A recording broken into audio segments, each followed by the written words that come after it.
Asante. Kwa majina naitwa Ana Michael Tem. Ni mwalimu mkuu wa shule hii ya msingi Kilimahewa Juu na ni mwalimu mkuu mwanzilishi wa hii shule. Shule imesajiliwa tarehe 28 mwezi wa 3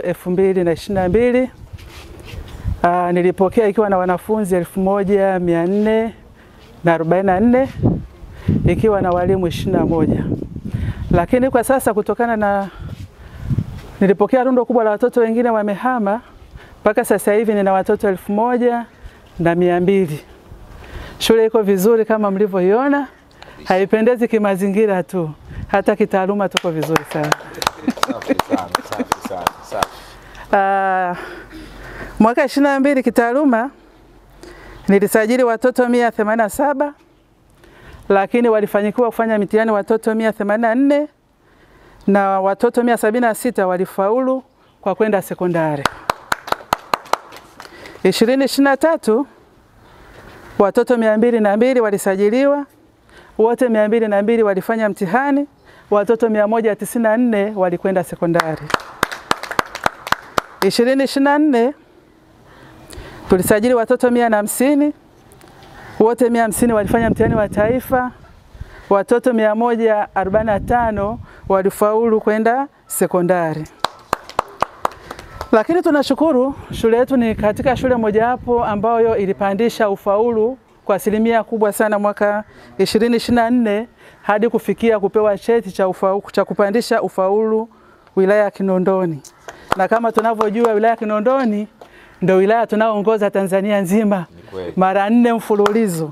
Kwa Kilimahewa Juu haikuangusha, ilikuwa iko juu kwa kupandisha ufaulu kutoka asilimia 183.9837 2022 hadi kufikia 197.5933 2024 na kupewa cheti hicho cha kupandisha ufaulu. Kama mnavyoona shule hii ilijengwa na mwalimu mkuu wa shule ya msingi Benako. Madarasa kama mnayoyaona hapa, haya madarasa yalikuwa ya COVID, yamejengwa kwa gharama ya shilingi milioni 80. Majengo tunayoyaona kule yako vyumba 4 pamoja na vyumba 2 vya hapa na ofisi ndogo, ni fedha za ndani za halmashauri kwa gharama ya milioni 20 kwa 40 kwa kila majengo mawili. Kwa tukipiga mahesabu ni milioni 120. Tuna vyoo matundu 13 ambavyo navyo vimejengwa kwa gharama ya shilingi milioni 27, na tuna vyoo matundu 6 yale yamejengwa kwa gharama ya shilingi milioni 13,200,000. Kama nilivyosema, shule hii kwa sasa ina watoto 1200, lakini vyumba vya madarasa kutoka darasa la awali mpaka darasa la 7 tuna vyumba vya madarasa 10 tu. Kwa idadi hiyo ya watoto nakiri kusema kwamba tuna upungufu wa vyumba 18 vya madarasa. Na pia hali ya madawati, tunayo madawati mpaka sasa hivi madarasani 240, na tegemeo tulitakiwa tuwe na madawati 390. Kwa hiyo tuna upungufu wa madawati 150. Kipekee namshukuru mama kwa kuanzisha shule hii, Mama Samia kwa kuanzisha shule hii. Imekuwa ni faraja kwa wakazi wa huku kama ninavyojua kama kiongozi, kwa sababu rundo kubwa lilikuwa pale Benako, tumeweza kugawanyika kuja hapa, na pia mgawanyiko huu umeweza hata kupandisha taaluma, kutoa ule mrundikano na kufanya watoto wasome kwa kujiachia, kusoma vizuri na maendeleo yao kuwa mazuri. Lakini pamoja na yote hayo, bado shule kama shule tuna changamoto kama nilivyosema wa upungufu wa vyumba vya madarasa kwa idadi niliyosema pamoja na madawati. Lakini pia nishukuru jamii ya hapa, imekuwa bega kwa bega. Kipekee ni mshukuru kamati ya shule na mwenyekiti wangu wa serikali za mitaa, amekuwa bega kwa bega na shule hii kwa kushirikiana na wazazi. Wameweza kutupatia mazingira kama mnavyoyaona. Hii miti isingeweza kustawi bila maji. Wazazi waliweza kutuwekea maji, kutufanyia mambo mbalimbali, kuvuta umeme shuleni. Zote hizi ni nguvu za wazazi kutokana na viongozi hao. Kwa hiyo pia naishukuru kipekee sana jamii, wazazi kwa michango yao ya kujitoa kwa hali na mali kwa ajili ya shule yetu. Kipekee nishukuru pia uongozi wa kata, nishukuru jamii kwa ujumla. na shukrani nyingi sana ni kwa mama yetu Mama Samia Suluhu Hassan. Asanteni sana.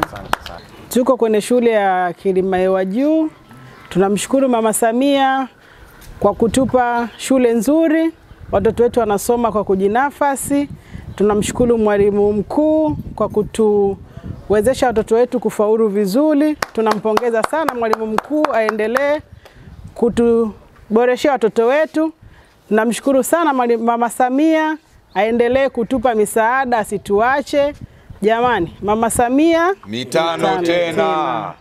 Asante sana, asante. Tunaipongeza serikali yetu, lakini kikubwa kila mtu ashike katika nafasi yake. Kama ni hakimu, afanye kazi vizuri katika uhakimu wake. Kama ni mwalimu, asimamie majukumu yake ya ualimu, lakini vivile kwa mzazi naye asimamie majukumu yake yanayowajibika kwa mzazi juu ya mtoto. Lakini vile vile jukumu la kutunza hii miundombinu iliyoonekana ni jukumu la kila mtu katika ile nafasi yake. Lakini vile vile nampongeza sana mwalimu mkuu kwa ibada aliyoifanya. Kwani mwanadamu wa kwanza ambaye ni Adamu, wakati anashushwa aliambiwa usiende kuharibu mazingira huko uendako. Lakini vile vile walimu hapa wamekuta mazingira hayako vizuri, lakini wamefanya ibada nzuri zaidi, mpaka sasa hivi panapendeza zaidi na zaidi. Kikubwa tunasema asante kwa serikali, asanteni kwa wasimamizi kwa kazi nzuri mlioifanya. Asante.